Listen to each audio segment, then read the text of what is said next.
Someone controlled you this week and you didn't realize it until hours later. They shifted their tone, maybe they went quiet, maybe louder, maybe they just paused long enough for the silence to feel like a verdict, and you adjusted. You softened. You explained yourself.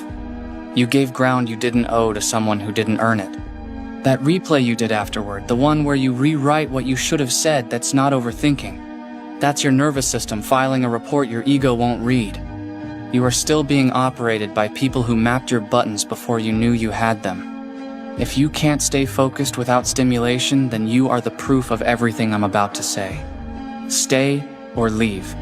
The ones who stay are the ones this was designed to find. Let me show you the game you keep losing. Every manipulation follows one structure. Someone throws energy at you, anger, guilt, disappointment, silence, and waits for the bounce. They need your reaction. Not because it solves anything, but because it gives them data. Your flinch tells them which buttons are live. Your defense tells them which wounds are still wet. Your anger tells them exactly how much power they have over you. The moment you react, you become calculable. And in any game of power, the calculable are just tools for those who aren't. You're doing it right now. You felt something when I said that. A small tightening. That tightening is the exact mechanism I'm describing, an automatic response firing before your conscious mind has time to choose whether it's useful. You didn't decide to feel it. It just happened. And if I can trigger it with a sentence on a screen, imagine what the people in your actual life are doing with it face to face every single day. Most people think winning means being louder or sharper. Every one of them is wrong. To win is to give nothing back. In physics, there's an object called a black body. It absorbs all incoming energy and reflects none. Perfectly dark, perfectly still. Perfectly terrifying to anyone who needs your reaction to feel in control. Here's what that looks like in practice. Pay attention, because this is the part you'll use tomorrow. Next time someone raises their voice at you, hold eye contact and say 2 words. I see. Nothing else. No defense, no explanation, no matching energy. Then wait. Watch their face. Watch confidence become confusion. They threw a rock at a pond expecting a splash, and the rock disappeared and the surface didn't move. Their brain won't know what to do with that. Humans are wired to expect reflection. When it doesn't come, the brain reads it as danger, not the kind you can fight, but the kind you can't locate. You didn't argue, you didn't retreat. You just became impossible to find while standing right in front of them. Stop. Before we go further, I need you to test something in real time. Think of the last person who made you explain yourself. Picture their face. Now ask, did they actually deserve an explanation?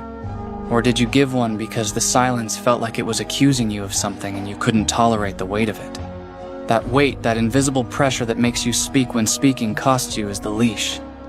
And you've been wearing it so long you think it's part of your throat. Now the advanced version. The one Johann used without ever raising his voice.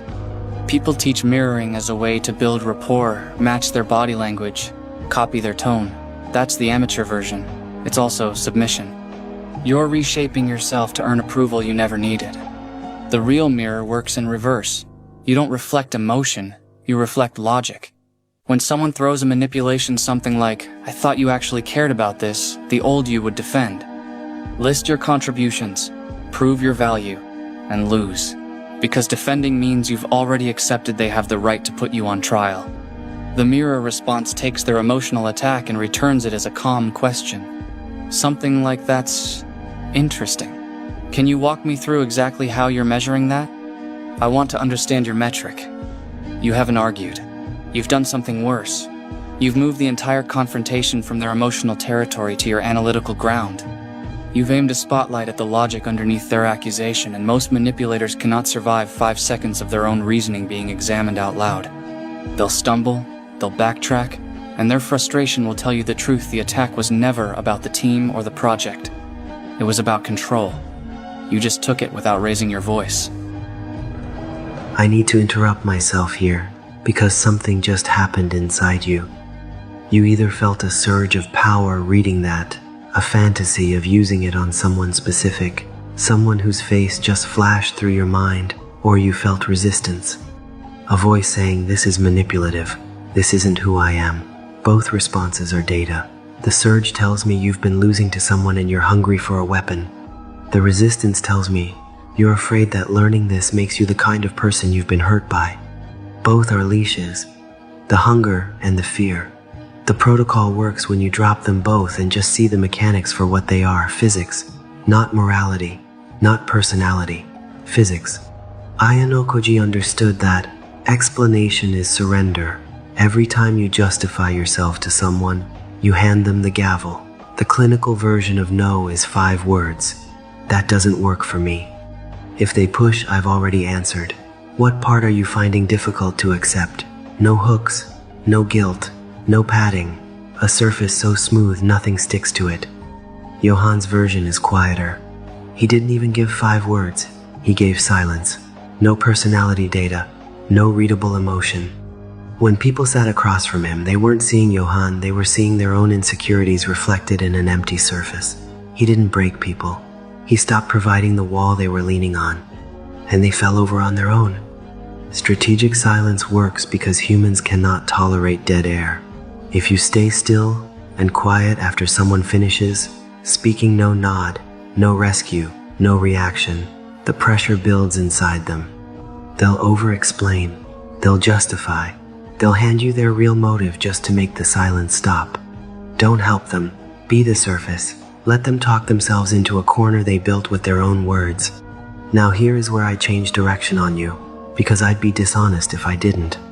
There's a version of this that eats you alive. The version where the protocol stops being a tool and starts being your personality. Where you use the mirror on everyone, not just manipulators, but the people who actually earned the real version of you. Where you get so good at giving nothing that you forget you have something to give. I've watched it happen. The person masters the void and loses the ability to fill a room with anything except strategy. They win every confrontation.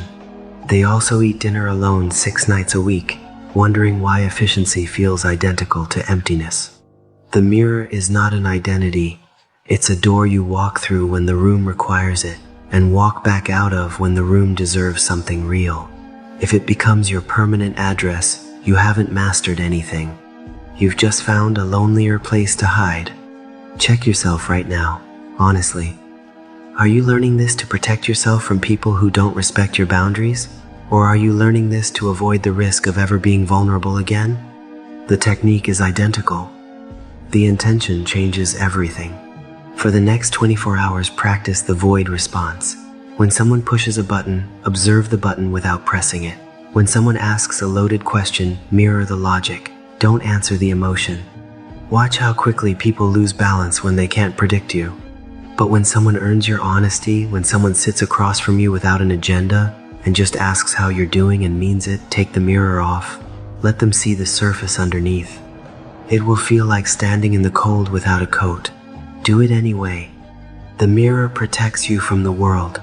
Taking it off is how you find the people worth letting in. 60 seconds of silence after this ends. No phone, no noise. Absorb it the way a black body absorbs light. If you can't survive 1 minute without reaching for a signal, then the mirror isn't yours yet. You're still giving reactions to a world that's been collecting them since before you knew they had value. The mirror is a door. On one side is the version of you everyone else built. On the other side is the version only silence can find. Walk through. Terminal offline.